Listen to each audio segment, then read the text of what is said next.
In today's video, I'm going to teach you how to change the background in Photoshop. First, open the photo you want to edit in Photoshop so you can see your main subject clearly. Then, place the new background image into the same document and scale it to fit the canvas. You can drag the corner handles to resize it so it fills the frame naturally.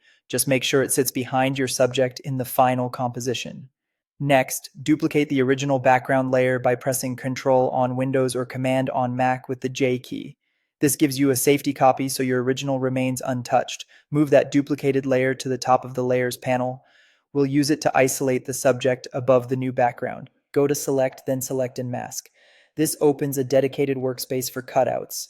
In the Properties panel, choose your preferred view mode. In this example, use Onion Skin. Onion Skin lets you see through the background and preview how your subject sits over the new background, which is helpful for judging edges as you refine.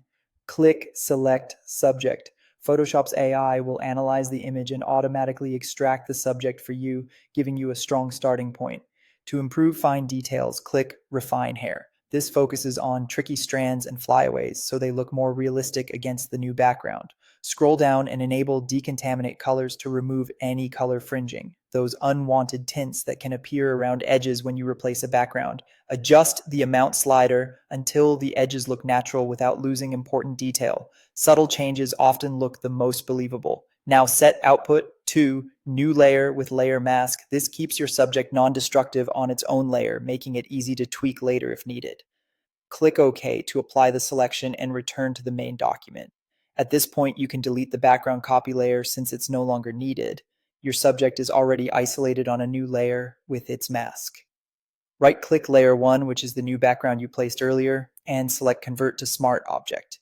This ensures any blur you add can be edited at any time. Go to Filter, Blur, Gaussian Blur, adjust the blur amount to soften the new background, and create a pleasing depth of field effect. Increase the radius until the subject stands out, but avoid over-blurring so it still looks natural. And that's it. You've successfully changed and blurred the background in Photoshop.